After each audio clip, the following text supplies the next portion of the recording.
পাইপলাইনে জ্বালানি তেল খালাসে বছরে সাশ্রয় হবে ৮০০ কোটি টাকা। এমন প্রত্যাশায় ৭,০০০ কোটি টাকায় এসপিএম প্রকল্প বাস্তবায়ন হলেও এখনও বাণিজ্যিক ব্যবহার শুরু হয়নি। উন্মুক্ত দরপত্রে পরিচালন ঠিকাদার নিয়োগে অপেক্ষা করতে হবে আরও কয়েক মাস। বিশেষজ্ঞরা বলছেন, এমন বড় প্রকল্পের আর্থিক সুফল পেতে দ্রুত ঠিকাদার নিয়োগ করা উচিত।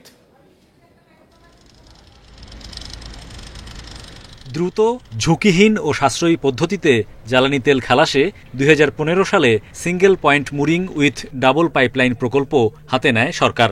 চীনের ঋণ ও কারিগরি সহায়তায় প্রকল্পের প্রাথমিক ব্যয় ধরা হয় প্রায় ৫,০০০ কোটি টাকা। তবে ৩ দফা সময় ও ব্যয় বেড়ে দাঁড়ায় ৭,১২৫ কোটি টাকা।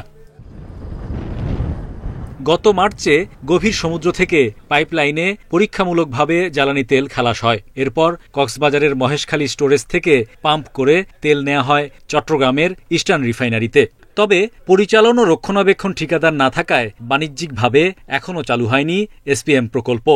হ্যান্ডওভার হয়ে গেছে, কিন্তু ওদের টুকটাক ড্রয়িং বা আনুষঙ্গিক কিছু কাজ থাকে বড় প্রজেক্টে, সেগুলো তারা করছে আর এখন নেক্সট ফেজ হচ্ছে অপারেশনে নিয়ে যাওয়া। অপারেশনের যেটা রেগুলার অপারেশন, সেটা এখন বিপিসি পর্যায়ে পিটিসি কোম্পানি এবং O&M কোম্পানি একটা নিয়োগ হবে, কন্ট্রাক্টর, তারা যৌথভাবে এটাকে রেগুলার অপারেশন নিয়ে যাবে। দিস ইজ আন্ডার প্রসেস নাও।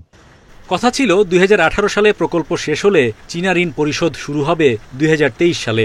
বিশেষজ্ঞরা বলছেন, পরিকল্পনা ও বাস্তবায়ন দুর্বলতায় এসপিএম প্রকল্পের সুফল পেতে অপেক্ষা বেড়েছে বারবার। বিপিসিকে প্রতি টন তেল খালাসে ছোট জাহাজের ভাড়া দিতে হয় $৬ পর্যন্ত। এরকম ধরনের প্রজেক্ট যেটা কমপ্লিকেটেড, বিদেশ থেকে যাদেরকে মেনটেন্যান্সের জন্য লোক আনতে হবে, সেটা কখনোই মেনটেন্যান্স কন্ট্রাক্ট ছাড়া করা উচিত না। যখন এটা বিল্ট ইন থাকে, হ্যাঁ, তারা তখন ওই অফার করে যে খুব কমে অফার করে, বাট এখন যদি আলাদাভাবে করতে হয় তাহলে ওরা অবশ্যই হয়তো ডাবল চাবে। এসপিএম এর 2 পাইপলাইনে বছরে ৯০ লাখ টন পরিশোধিত ও অপরিশোধিত জ্বালানি তেল খালাস করা যাবে। ইস্টার্ন রিফাইনারির দ্বিতীয় ইউনিট স্থাপন না হলে অব্যবহৃত থাকবে ৩০ লাখ টনের সক্ষমতা।